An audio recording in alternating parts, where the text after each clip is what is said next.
gonna play the feather friend to everyone, the Guardian, or as most know him, Bird. Guardian is the tank of the game, based around having solid defense and some pretty safe offense. I'll go over multiple things to do with his strengths, weaknesses, builds, weapons that you want to play into, passives you want to play into, overall how you want to use his skills. Let's get started with the character kit, aka his weaknesses and his strengths. That way you understand what to play into when you're getting off from the get-go. This character starts with a halberd and shield with 3 different abilities that are key. Halberds are his specialty, meaning he scales the best with them, working with the base stats. His base stats look like this, where his best stat is health, endurance, and strength. He does have a decent faith stat, so you can pick up incantations if there are any spare, and if you're going for a build for them, you can do it. It's totally a thing that you're allowed to do. His resistances are pretty solid as well, with a fairly high number, meaning he can resist most things. When it comes to his weaknesses, he has a lot of mobility abilities that allow him to get around the screen quickly, something like the Iron Eyes dash or the grappling hook on Wilder. So it's very hard for you to keep your aggro if the thing's running away, kind of like Gaping Jaw. He has a low int stat, so you kind of want to avoid anything to do with intelligence, as it'll kind of hold back the things that he's good at. The main thing that everyone knows him about is his damage. His damage is probably the most lacking in the cast, but besides that, he's a very good supportive role. He can also do some really good work if you play into the character's abilities fairly well. It's all about understanding that you're not really playing a normal game of Dark Souls, and you're about protecting, taking aggro, and reflecting back some hits. Let's get into his abilities, aka his kit, that way you understand what you're going to be playing into when you're playing him. The first ability that he has is his blocking stance. Guardian has this stance that can block attacks without giving up much stamina. This is great when paired with a relic that has reflect damage when blocking, as it can stagger some enemies, including banished knights, for early farming. Pretty good for early farming because when you stagger these fellas, it allows you to follow. However, against Crucible Knight, it doesn't work on him. He's probably like the lowest point to which you can't stagger. Banished Knights are probably the highest point that you can stagger. But yeah, during your blocking stance, you can press a lights to do a very safe attack. So basically you can poke, reflect damage, and hold ground. You will take chip damage from elements, but besides that, there's ways to negate this. Whirlwind, which can be underwhelming at first, but there's some OP scenarios that you can use to make this tool pretty solid. Your skill is a tool that creates a cyclone that can be charged for a staggering hit. It can knock enemies onto the ground, but it won't do anything to Crucible Knight as he's a big fella. But at best it's Banished Knight, kind of like the stagger from blocking. And once you get this knock up, you get a free heavy swing, which is pretty good for the character as he can dash out a little bit of damage against those lower staggering mobs. You have this relic equipped, it makes it so it becomes a larger whirlwind that will proc 16 times for a stagger effect, and again affecting Banished Knight's spin low. And it gives you free heavy attacks to clear out some weak mobs, so when you're paired with Raider, you and him can just go to town and bash the hell out of the fellas in those whirlwinds. It's also a pretty good damage over time ability, as you can kind of just put it there whilst you're blocking up, trying to keep the aggro on a boss, but bosses can leave it, so it's not that amazing in terms of holding ground, but it's really good when it comes to having just something there as you're blocking up. Pretty solid tool, but you can make it amazing in some scenarios. The Wings of Salvation, aka the main meme about Guardian, and you can't wait to use your jonesing for it, my man. Now, this tool can deal decent damage and can stagger the boss, giving your team a little bit of breathing room, but where it really shines is that if your teammate is down even to the 3 bar point, you'll revive them instantly, kind of making this a utility ultimate that can revive your teammates. The thing that also makes it really good is that it adds a protective layer on your teammates if you hold it. When you hold it, your teammates will take any bit of damage, but they'll still get knocked down from big attacks, but they do gain a bit of poise, allowing them to tank lower attacks. Where it starts to shine even more is if you put this type of relic on it, where it says this type of passive, you'll heal your teammates over time, making this a really solid tool to try and get your teammates back up to maximum after reviving them. So there's a lot of utility to this character. You can also activate it in the air if you want to get to some tricky to reach places, but there's nothing too mental about it in terms of mobility. Like every other ultimate, it has iframe, so you can use this to get out of a nasty situation and then heal up anybody that is stuck in a pinch. And now that you know what all your tools do, it's time to get into the weapons you want to pick up when playing this character. Heading out into the field, you'll be scavenging for tools to utilize within the big boss battles. With this character, there are 3 types of weapons that you want to focus on picking up: a halberd, or a spear, and a great shield. When it comes to halberds, I recommend looking into the element of the final boss. When fighting the big puppies, you may want to try and obtain a holy halberd, like a golden halberd, gargoyle halberd, because this will stun the enemy, making their defense go lower and their attack damage going lower, as they're very weak to holy. And this goes for spears as well. Look into the element. I want to focus halberds, but if you can't get a good halberd, take the spear because they allow you to do the same thing, which is attack from blocking stance. This is why we focus on spears and halberds. If you go for anything else, you're essentially giving up your blocking stance. So that's something you got to keep in mind when playing this character. The better the rarity, the better the damage, so focus on that as well. So it's like if you want to give up a holy weapon for a legendary Mog Spear, I recommend taking the Mog Spear, as most bosses can be affected by bleed, which is also a very good status to proc. When it comes to shields, if you need to settle for a medium shield, settle for a medium shield. You want to settle for the great shields because they cover a bigger radius, allowing you to block more of your body, and they use less stamina when you're in the blocking stats. The other thing that I recommend is going for specifically the Ant Head, the Crucible Knight Shield, or the Great Visage. Basically, the Ant Head has the biggest radius, making it harder to get hit from different angles. Same with the Crucible Shield. And when it comes to a pretty good shield with some mad passive abilities, we go to the Great Visage, as it can burn down Earth Trees insanely quickly. So these are good shields to go to. Go for the great shields, but I recommend these 3 great shields as are really good options. Now you know what type of weapons you're after, we need to talk about the weapon passives. As you know, every weapon or every form of shield, torch, you name it, comes with a passive that kind of buffs your character with a very nice passive over time. There's a ton of passives in this game, so when you look at these lists, it will confuse you. You'll be like, whoa, what that one? Guard breaking sounds good. Ooh, maybe damage negation? And I'm going to tell you the things that you should focus on. Focus on anything to do with guarding, damage negation, and anything to do with your HP and stamina. Into the specifics, anything to do with damage negation on charging up, blocking attacks, or doing successive attacks are very good.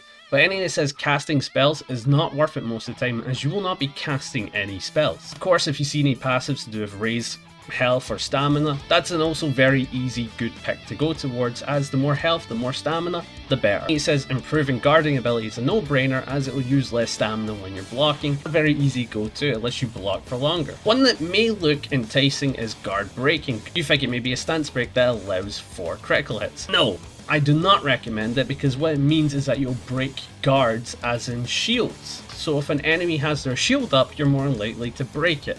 This is bad. Not very good for a character like Guardian, more sitting in the terms of like Raider in early game. But what you want is stance breaking, because one thing that you'll be doing is a ton of guard counters, pokes, and reflect damage, which is stance breaking damage. So you want to focus on that. So see stance breaking, take that. See guard breaking, avoid it. Now guard counters are a decent pick. Basically you'll deal more damage every time you do a guard counter, which is basically blocking and then pressing heavy after blocking.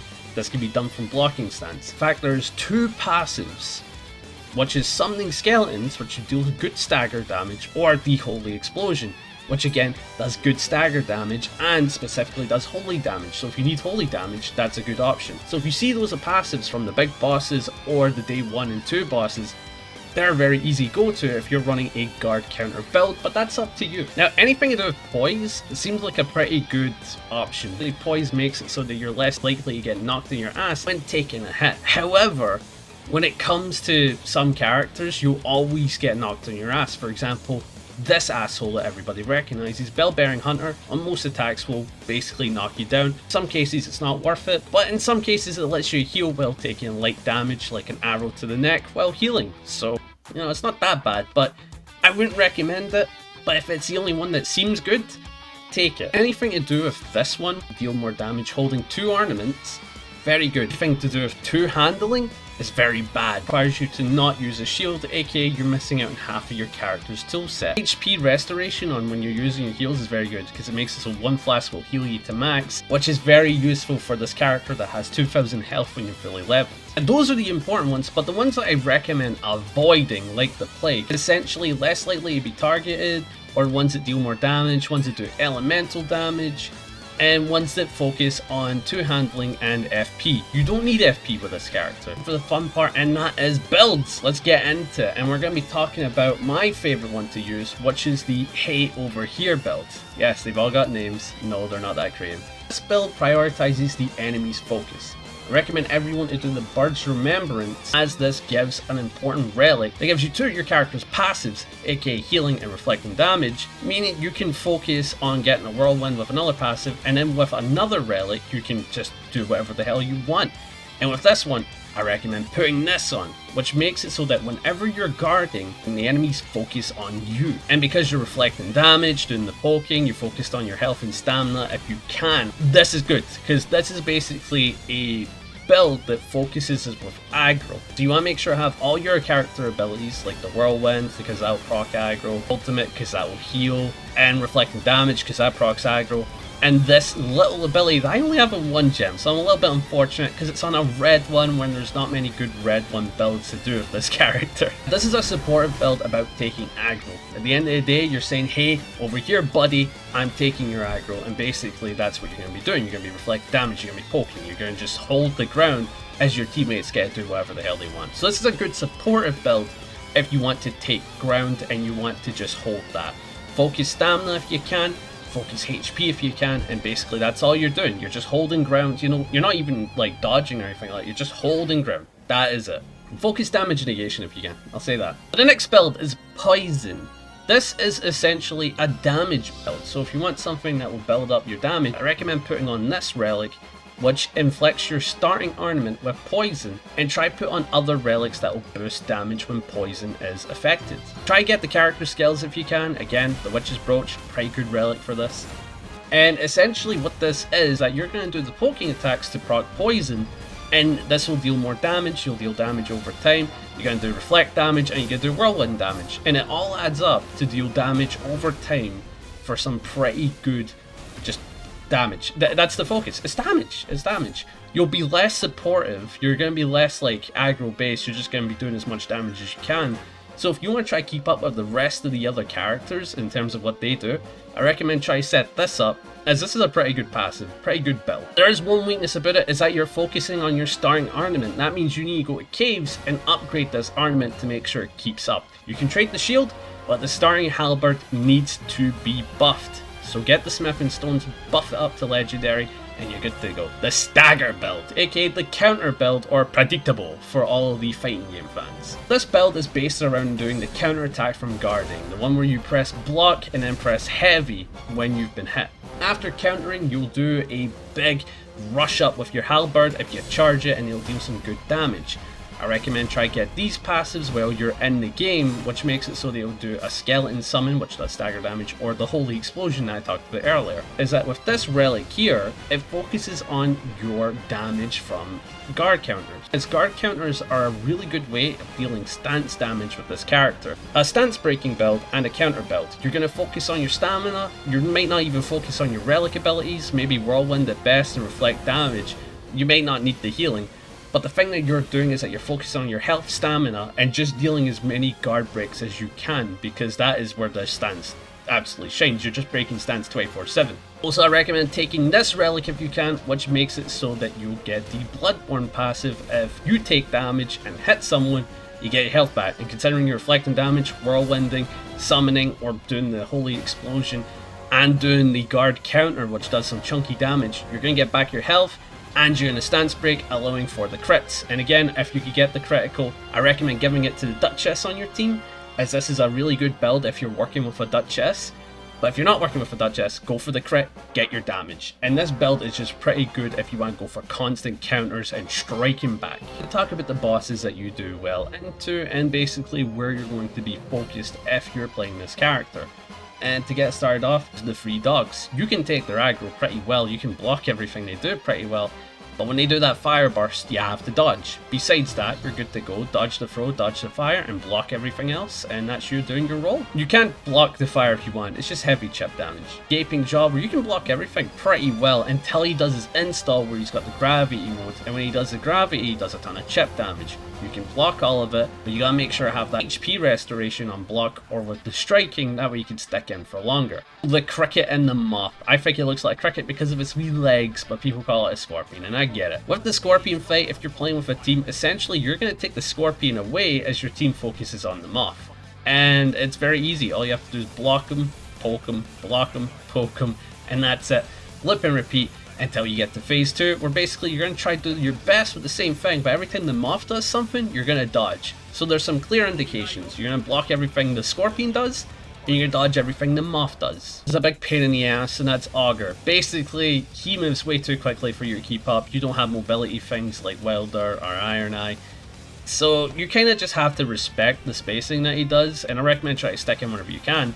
But where you're going to come into play is you're going to kill those jellyfish and those tentacles. Kill them instantly to deal the heavy stance damage that your team needs and bring that thing down. So if you notice that he's going to do the big sleep or anything like that, use your ultimate to stagger him, that way your team doesn't get put to sleep taking a ton of damage. Satan, as I like to call him. You can block absolutely everything this fella does, but as soon as he does that madness install where he's got the big yellow gold all around him, dodge. When he does everything, you'll take heavy chip damage, but the main problem is that madness proc. You do not want it to proc, as that will be the end of your run. So dodge everything to do madness and block everything to do those physical attacks. It's not easy, but it's certainly doable. My personal favourite, the Dark Drift Knight.